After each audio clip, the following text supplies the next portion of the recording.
Hey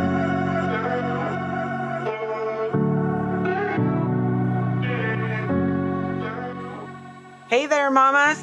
You are listening to Release Your Inner Power podcast, where we talk about having both me time and being the best mom, sharing stories, encouragement, and tips for taking the steps to release that inner power and that mom guilt. I'm your host, Shauna B. Here we go. One quick thing before we get started. I will be doing a drawing for a fun gift each month. Here are 3 ways to enter. You can email me to share your juicy takeaways, topic ideas you want to hear, or share a story. Share this podcast on social media and tag me with what episode you listened to and what you learned or loved about it. And if you leave a review, you will get 2 entries into the drawing. I will announce the winner the last week of each month. Okay, let's get started. Today, we're going to chat with Alyssa Hughes. She is a wife, a mom to a 3-year-old little girl, and a dog mom. She is also a fellow life coach. She helps women take their power back in their life by not allowing themselves to be a victim of their circumstances. So powerful. She shares her story on how she became a life coach and her momhood. This is going to be great. Here is Alyssa. Hey there, everybody. Welcome back to Release Your Inner Power podcast. Today, our special guest is Alyssa. I'm so excited that you're here, Alyssa. Thank you for having me. I'm so excited to be here and talk all of the things. Yes, all of the things. So let's get started. Who is Alyssa? Yeah. And how did you get here? Oh gosh. So I am Alyssa Hughes. I am the owner of Alyssa Hughes Life Coaching and Consulting. I am a new entrepreneur. I've been in this since July of this last year. I started on my own.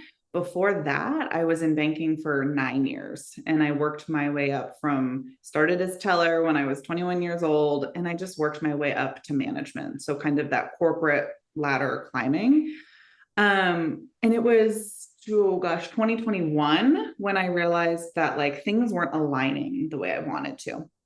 And a lot of what brought this to my attention was I was a new mom. I had my daughter first. She was a year at this point, and I just was not at a good, not that it wasn't a good place, but I just wasn't at a place where I felt fulfilled. I just felt something was missing. And I actually hired a life coach, and I went through, my own self-work of setting boundaries, releasing kind of all these negative thoughts that I had swirling in my head, processing my emotions more. I worked through all the things. And then I was like, oh, I could do this for a living. I could help people do this same thing all the time. And that for me, I was like, that's literally what I want to do. It's what I want to do. Since I was probably in high school, everybody around me and I had always said, I just want to help people. That is all I wanted to do. So I was like, that is my dream. That is my dream job right there. And so then I went through the certification process, and a year ago I got certified. So fast forward through all that, I was doing part-time coaching, building my business, trying to gain clients while working a 9 to 5, while being a mom, while having a house, while having a husband, and trying to work on our own marriage. And it was exhausting and very draining. It was, and to be honest, there was a lot of lonely moments. And I say lonely in the sense, I was surrounded by people, but I think I felt lonely with myself, right? I just didn't feel fully there, I guess, because I was just being pulled in so many different directions, helping clients, helping customers, helping employees. Because at this point I was an area manager. So I was overseeing 5 offices. And I was right below the chief of retail. So I was just there was a lot on my plate, and I didn't have time to do what I wanted to do, which was to coach more people. So a series of unfortunate events, and my mom was finally passed from her 4-year battle of cancer in June of this last year. So that really rocked my world in so many ways, navigating grief for myself, but then navigating grief with my toddler at this point. She was not even 3 yet. So that really opened up even more for me, but it really opened my eyes of okay, now is my time to do what I want to do. And now is my time to do something that I love to do, and that's going to make me happy, and that I know my mom was really passionate about me doing as well. And financially, I had the means to be able to do this now. And so then I took the plunge. I went, did my bereavement for my 2 weeks, and I did the best I could at work at that time. I could only get through a couple days a week. And then I was just like, I can't do this anymore. And the bank was wonderful to work with through that. They were very supportive. But it was a big change. So now it's like, now I'm navigating this whole different world of being a parent with more flexibility as an entrepreneur, but also different challenges that have come along. So it's been interesting to kind of navigate both of these streams. So that's kind of my like career path. And me as who I am, I already said, like, I have my daughter and she's now 3. So I'm dealing with the 3-year-old tendencies, which are a lot of fun, kind of. And we have here, live with my husband, and we have 2 dogs. And I live in Vermont, a little town in Vermont, so East Coast, where it's already stinking cold. I say that, but today it's like 60 degrees. So Oh, that's fine. seasonably warm today. So that's me. That's awesome. Yeah. That's awesome. Yeah, that's a lot of change, but a lot of great change. And thank you for sharing like the shifts as well, right? That brought you to the decision of starting your business and really like taking the plunge to do so, right? Yeah. So you said that you have a daughter. Tell me a little bit about your momhood and what that looks like. Yeah. It's right now, it's challenging. It's really challenging. We're kind of at that stage of she's trying to understand her emotions and how to navigate her world, but I'm trying to navigate how to handle those as well for her and like with her. And I got coached on this the other day because I felt like I was reacting poorly, right? Like I've started to snap because when she sits there and she's blood curdling screaming at me because she didn't get her way, sometimes like you just snap. And I'm like, oh my God, I'm ruining my kid. Like I am ruining her. And my coach was like, what if you're not ruining her? What if it's a great opportunity to teach her and to say, mommy didn't mean to snap like that. This is why she did. And kind of go through explaining to her like why we react in some ways that we react. And like, it's a teachable moment. I'm like, oh my God, that feels so much better than just like I'm ruining my child. So that's where I'm at now in this state of like challenge, I guess, not listening. We're going through this. I'm trying to set my own boundaries at the same time. And I've noticed she's gotten very reliant on screen time. So I'm like, okay, we got to kind of back off some. So taking, screen time out of it and really limiting the amount of time has been super helpful for her and for me, because I was realizing like how reliant I was to just have the TV on to kind of keep her more at peace where I could get things done that I needed to do. So this is also now forcing me to spend more quality time with her and using those times when I really do need her to be just kind of chill and to just be calm and actually sit in front of the TV and not just have the TV on in the background. Because that was what was happening. Like I'd have the TV on as background noise because that's what I've always done. And I still do that. But it was just too much. It was overstimulating for her. So it's a lot, but it's rewarding in senses to see it come, full fruition there of like, oh, okay, this is like, I am making the right decisions. We just trial and error. We got to figure this out. So that's kind of where I'm at now. The seasons have all been different though, right? Like all the 3 years so far, every season seems to be different. And this seems to be right now the toughest one for me. But I think back to like when I first went back to work, like that was a really, you have your 12 weeks off, and at least we have 12 weeks off where I work. And it was just like then navigating this whole new world, especially as a 9 to 5 worker, of just going back in and trying to build this routine that has been broken for 3 months and is not even the routine that you had 3 months ago. Like this is a totally different routine because you have another human in it. And then you're going through the separation of leaving your child. And then, the guilt of like not spending enough time with them. Like there's just so much that comes with that. And, I really started to see like how I don't believe I had postpartum, but it definitely opened my eyes to why women have such intense postpartum depression. Because of course we do. Of course we do, especially with all the expectations that we put on ourselves and that others put on us. So um that was truthfully probably one of the more like emotionally challenging, where this is right now it's like emotional and physical kind of both at the same time. So that's where we're at there. And this idea that I always wanted two kids. And I joke with my husband, I'm like, I don't know if I can do another one of these toddler stages. Like, oh my God. So we'll see about the next one. We're going to put the pause button on that one for right now. Let's get through this first. Now I've gotten to the point of like, okay, let's get her out of diapers. Let's get her into school, out of daycare. I don't have to pay for that. And then maybe we'll incorporate another one. And let's get through these attitudes. Not that I'm probably ever going to get through with them, because then it's going to be teenager and hang on tight. Oh yeah. I know. I kind of feel like in a way that like kiddos that are toddlers are like the preview. They're the preview of the teenager. They're just in little bodies now, and then they get to be in big bodies later. Oh, and it's like, oh no, this is gonna be great. Like you said, hold on, hold on. Yeah, hold on tight. Well, and it's interesting because like I think about, I don't know what it is. I was just talking to my dad this morning about it actually, because we went out to breakfast, and it's this idea like, why did we do this, especially little girls and their moms? Like, we take it out on our moms so much. I remember how I used to treat my mom as a child. Like, I would scream at her, but I was a sweet baby angel to my dad. Like, so sweet as pie. And my daughter's the same way. Like, she will scream at me and act out as soon as I come into that room, but it's just her and her dad. Angel.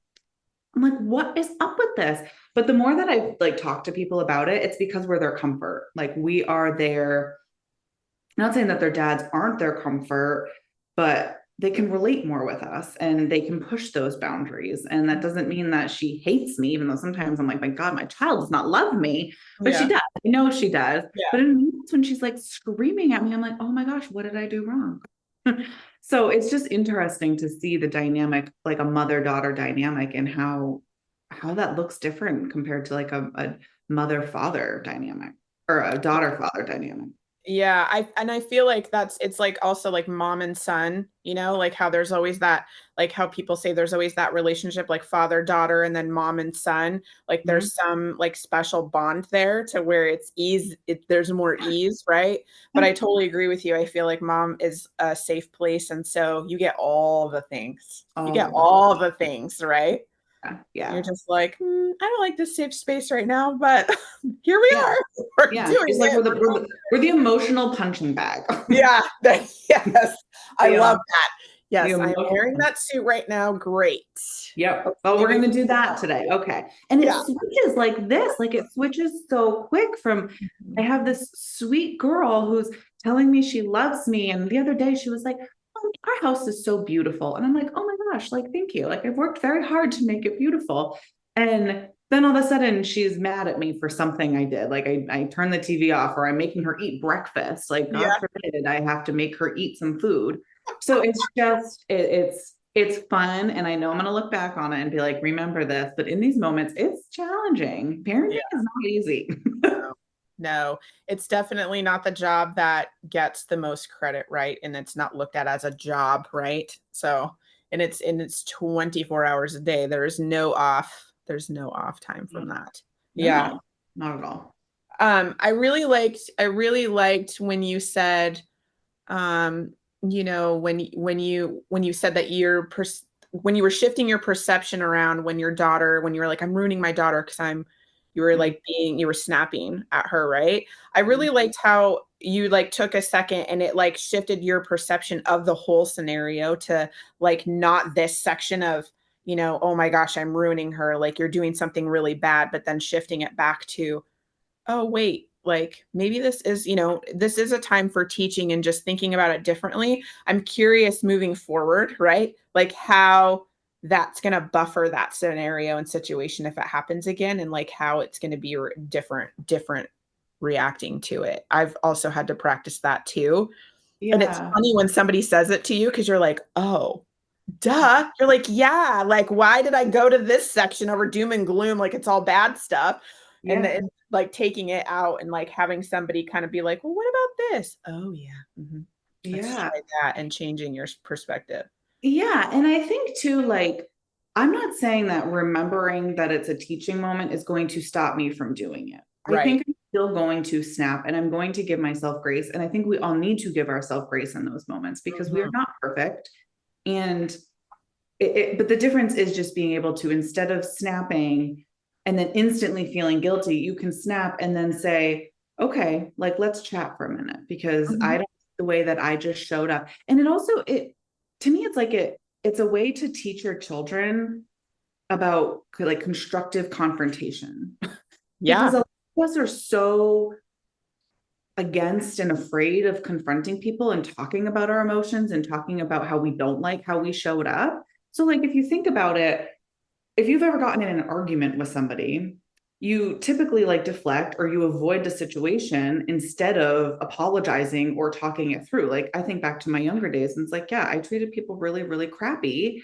And I don't think I ever apologized for it. I would just avoid that person or I'd cut them off or whatever because I was so afraid of having the confrontation and being like, oh, yeah, I screwed up. I shouldn't have reacted like that. Yeah. But how much more powerful is it when you can take that ownership and explain it to them without setting aside like what they're going to think? And like, I mean, I say it in a selfish way, but in the sense of like, it doesn't really matter how they think or feel about it. It's a matter of what we think and feel about it.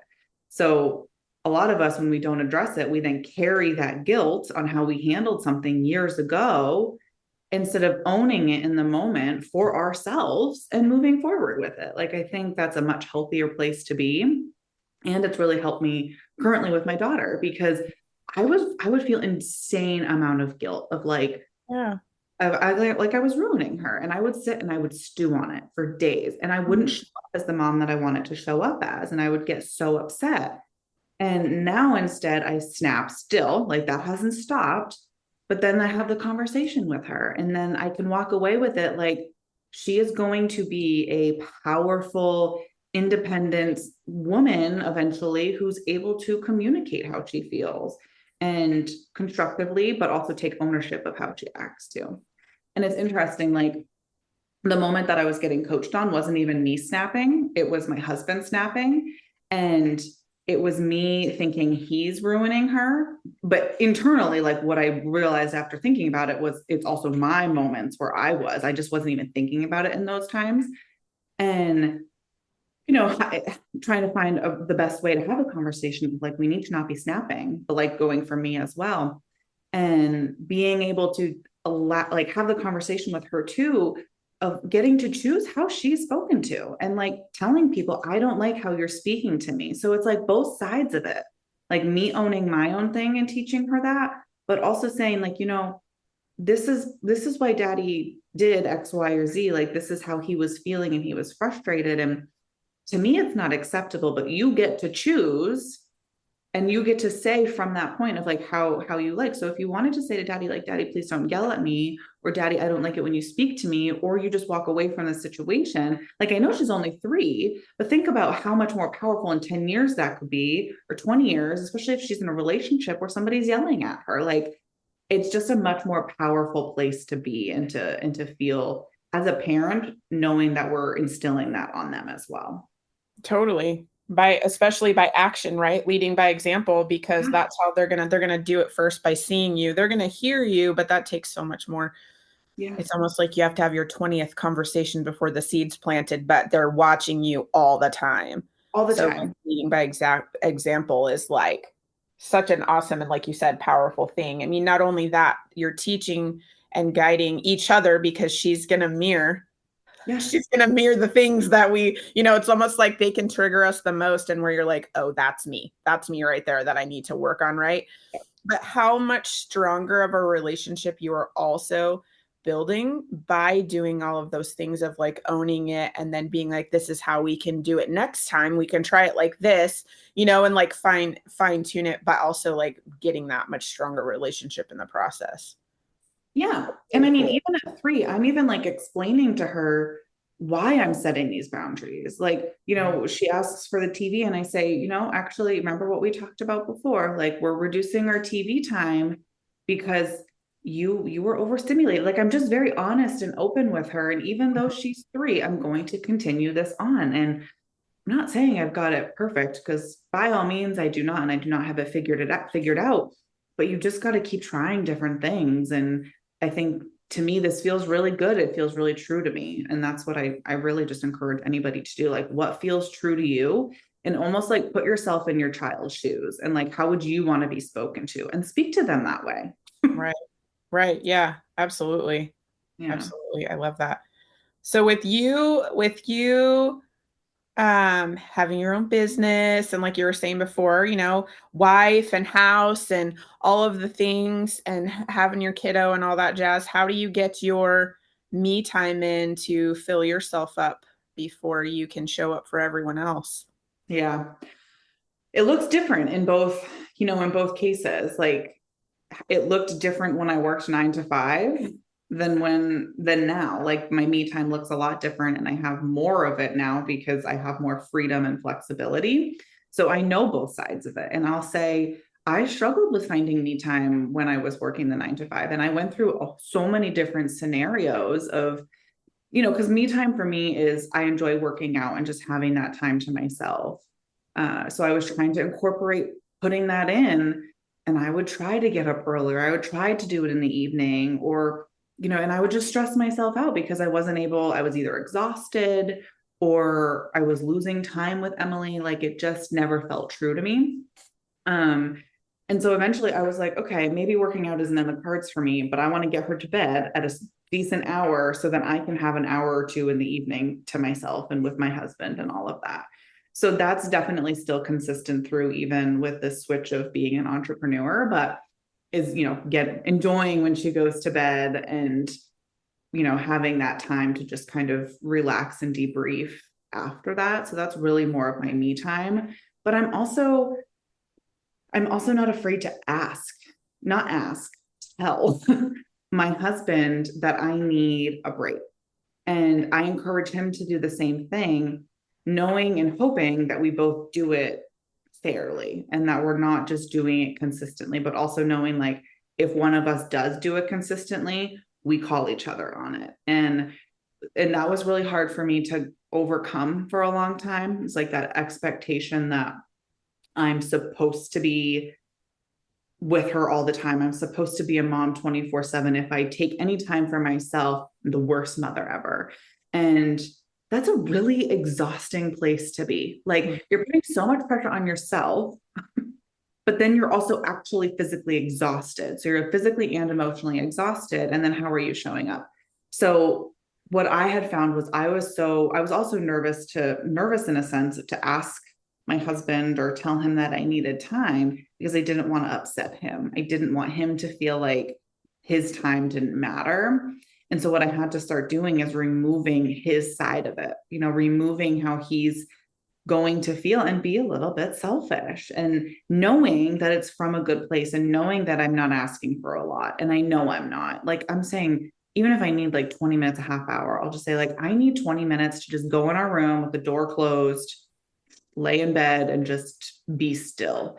And that's sometimes all we need. And so I think it's the idea of getting to a point of, if you need to ask, but better to just tell and say, I need time. Like, I need 20 minutes to half an hour. And if you're a single parent, like, finding somebody you can do that with, even if it's just a friend and they can just come over and sit. I mean, there are some organizations out there who literally just do that. Like, especially I don't remember if it was somebody through the hospital here, but they have programs out there, especially for like new moms, where they will do that. They will come in, they will clean, they will cook for you, they will take the baby so you can take a nap or a shower. Like, there's people out there who want to help you. So just because you feel like you don't have anybody, like, know that you do, and you have resources out there to utilize them, because it is so important. It's so important. But I kind of went off a little bit there. Oh, I love that. Yeah, because so on the other side, so like, now as an entrepreneur, my freedom, I have more freedom to have my own me time. Like, I'm able to spend time with her in the morning, which is so fun. get her to daycare, and then come home, and then I can get my workout in and I can start my day. And if I need time to just relax because I'm tired or she's been so challenging, I just lay down for a little while and have some quiet time. So it definitely looks different. And I feel both sides of them. Yeah, I love all of that you just, oh man, you shared so much juiciness just now. Like how, how when you were in your 9 to 5 and how you can identify like the struggle of how to like find time on doing it before or after. And then, but sometimes, like you said, like it doesn't have to be the workout, it can be something else, right? And sometimes we put so much pressure on ourselves for like things that we want to do instead of just backing it up and being like, okay, this isn't working. But like you said, try it and then try something else. Like it could be something that's different that could help you. And then just with how you said, with more of your free time now as an entrepreneur and how it looks different, but you're still trying it, doing the things that fill you up so you can like show up so much better, right? As a mom and a wife and as a coach. And Mm-hmm. then like the thing that I really, really love that you said is that there's people out there that are willing to help you. Like that is so, so true. Like there is there I feel like we get stuck in this whole thing of like I can't ask for help. I can't do Yeah. that. Like I have to do everything myself. I have to, do it all and just be this whole big superwoman. And then it's like okay to not. Mhm. It's okay to not. Like that's not realistic really, but it's No, okay it's to not. not to check in and like to find out those groups if you feel like you don't have anybody, if you don't have someone that can help you, or even like you said, just to even ask your husband. Sometimes you got to work through the things sometimes just to even ask them, but it's us that's keeping us stuck to do all of the things. And that's a really good point too, because that was totally where I was with my husband. Like I blamed him for how I was feeling. And so many times I'm like, he's not doing enough to help me. Like this is his responsibility too. He's not doing it. But it really came down to the pressure I was putting on myself to get it done. None of the, honestly, I don't know if I can swear on here, but all the shit that I was expecting it of me, and then I was expecting him to do it. And I never took ownership of my own expectations. And that was one of the first things that I was getting coached on, where it was like mind blowing because we would fight constantly because I would be so ticked off with him for not, I'm not even kidding you, like help me with the dishes at night. Because Yeah. I had this expectation that I needed to have no dishes in the sink. My kitchen needed to be clean. All the kid toys, everything needed to be picked up. That was when I was trying to work out at night. So I'd get home, I'd get a workout in, I'd cook dinner, I'd get Emily to bed. Then I needed to do all these other things. And then I'd be like, why is he not helping me? And I never would say anything. And then if I Right. did, I'd snap. And then it was like, okay, why do I think I need to do these things? And it was this idea that I should be doing it. It's like, Mhm. why should I be doing anything that I just don't have time for? Or watching how it's draining me, like, why should I be doing something like that? And that was just mind blowing. And now I don't mind doing the dishes before I go to bed. Like I actually enjoy it, but I definitely do not have a clean house at night. It goes weeks without being clean, and I'm fine with that. And it was just releasing that control of like I should be doing something. And Right. it's because you say you can't control other people, but the more that you can take control of yourself and like take your power back, others follow. Yeah. So I stopped doing the dishes every night. I stopped, if they don't get done, they don't get done. I stopped picking up the house. All of a sudden, my husband starts helping me with the dishes. He starts picking up the toys. Like I didn't say anything because I removed the expectation and the frustration that I had on me. And that was so, so powerful. Yeah. I love that. It's so Mhm. true. It's so true. Yeah. Expectation and the shoulds The get should. you all wrapped up in all the things that can just make you totally crabby and like upset Yeah. about things. And you're like, hold up, I need to check myself here for a second. I need to check why am I putting so much pressure on myself? That is something we totally need to work through because we all do it. We all do it. Whether Literally it's every from the single dishes to like asking for thing. help as a mom, the whole thing, we do that too way too much. We need to let that shit go and like Yeah. ask for help or just be okay with, I'm okay with the dishes not being done tonight. It's gonna be fine. there's going to be And more. we get it. Like, it's not even just in parenting and household work. Like, the word should comes up in so many. I'm not kidding you. Every single client I've probably ever worked with, that is always a thought that they've had at least one point within our time together is I should be XYZ, whatever after that. And it gets to the point like it's a joke with us of like we'll be talking and all of a sudden they'll say it and eventually they catch themselves and they're like, oh, it's like we've got to remove it. Like, and it's Yeah. as simple as just changing it from should to I can or I get to or I want to, or it can be as simple and as small as that. But it's when we tell ourselves that we should be doing something, we put that much more pressure on us.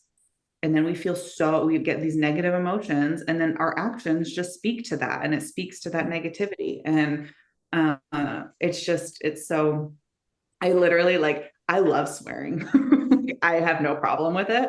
But the word should is like a word that, like the worst word in my book that you could ever have. Like, it's Yeah. just so, because it's so degrading in a sense. Yeah, it definitely can, like, what is it, debilitate? Like, it can totally Yeah. make you stuck and like just keep you right there. And then you're just miserable. You're like this Yeah. miserable ball. It's just awful. It's like, get that out of here. Yeah. Yeah. Yeah. And it still comes up. Like, I still say it all the time. And I catch myself. I'm like, oh, that's my problem. So I mean, you're never going to get rid of it, but it's the idea of catching it in those moments to understand why you're doing what you're doing. Yeah. Yeah. Well, tell me, since we're talking about coaching and mindset and all that stuff, I know you said Yeah. that you were a coach. Can you tell me a little bit more about what you're passionate about in your business and all that jazz? Yeah. Truthfully taking, what my focus has kind of shifted to is women and moms. So, moms who kind of feel stuck or feel like they're not able to move forward and they feel essentially debilitated. Like they don't know where to go. They only feel that what's in front of them is the only thing that they can concentrate on, and any outcome, like any goals that they want or that they think that they want, they're not able to achieve because they think external things are blocking them. So I really help women and moms unpack all of that to figure out the direction that they want to go in and understand their thoughts and their emotions. And one thing that I'm really noticing that I love helping clients with is self-confidence and building that. And I think us as parents really lack it more than we think. Because when we talk about self confidence, that's the internal side. You have confidence, which is all external, which is, proof, like tangible proof, whether people telling you that you're good at something or like, promotion at work, whatever it might be, like that's tangible external evidence that's giving you confidence. But just because you get that doesn't mean you're self-confident, because that's within you. So it's like self-confidence of understanding your thoughts, processing emotions, like allowing those emotions to be there, trusting yourself, having your own back. Like, and when I say that to people, they're like, oh, I don't trust myself. It's like, you don't have self-confidence. And I think that comes up, especially as women, but then moms too. Like, people could tell me all day that I'm a good mom. I don't know if I could easily believe it. Like right now in this phase, I'm not super confident that I'm self-confident at being a mom. I'm self-confident in coaching. I know I'm good at that. I believe that I'm good at that. I trust myself that I'm going to be successful. But as a parent, sometimes I'm like, I don't trust that I'm going to raise a great kid because right now she's a terror. And that's the difference. Like, you can be self-confident in one thing, but not another thing. Totally. And that's really been a big focus that I really enjoy helping clients with. But I'm a general life coach, so I can help with literally anything. Those are just some really specific things that I enjoy helping people with right now.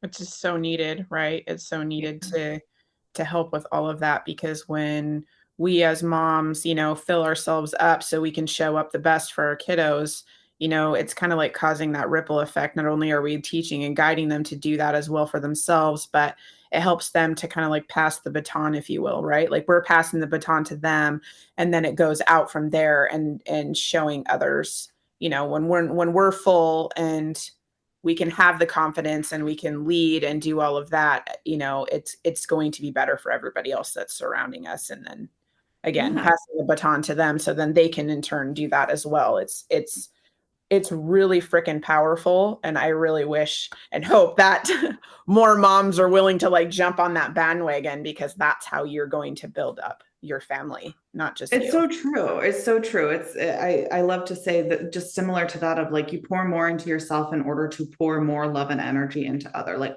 quality love and energy, because quality over quantity every single time.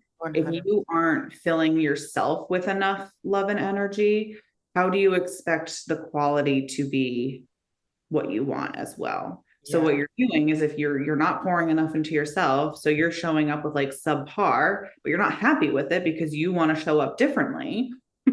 So what are you doing? You're self-sabotaging. You're continuing to go down the spiral, and you're continuing to not pour anything into yourself. So you're continuing to give subpar. And it's literally like this spiral that we go in. So I love to say, pour more into yourself in order to pour more quality love and energy into others, because otherwise, what are we doing? Fumes. We're running on fumes. Literally, it's fumes, coffee fumes, whatever fumes you've got going on there. It's not, Yes. Yes. So true. It's so true. Well, I yeah. like to ask all of my guests on the show, because we wear many hats, many capes, and each of us is our own, unique self in our own unique way. What is your superpower that you would like to share with us today? I would say, I think about that sometimes, of like, what is my true superpower? But the more I've thought about it, it's listening. Like I consider that my, yeah, I consider that my superpower. Like, even just going to the hairdresser, like, we'll be chatting and we get into like deep things. Obviously, I'm a life coach and she's a hairstylist, which are also like therapists, right? So Right. like, into conversation together, and I'll say things from like 6 months ago that we talked about, and she was like, "Oh my gosh, like, you have such a good memory." It's like, it's not that I remember, I just am really good at listening. Like, I actually have a terrible memory, but when I'm super focused in on something, I truly listen to all of what you're saying to me. And that is where I think that's my superpower, because it helps me within my business and within my clients, but also within my friends, my family, my child. Like, it's really, if I can be really tuned in and dialed, I am a fantastic listener. I love that. I Yeah. love that one. Yeah. Yes, truly can help you in all areas of your life. That is amazing. I love that one. Yeah. Well, for the listeners, if you guys want to reach out to Alyssa, or just want to find out where she is, or have any questions for her, all of her information is going to be in the show notes. So just check that out if you want to go and say hi or what have you. And I'm so glad that you were here today and shared all of this. I loved every piece of this. It was so awesome and amazing. So thank you for sharing everything and being here today. Yeah. Thank you for having me. This was great. And to all you moms out there, you got this. Love it. Love it. I just want to say thank you for listening. I hope you enjoyed today's episode, learned something new, or got a juicy takeaway that will bring in that heck yeah back into your life.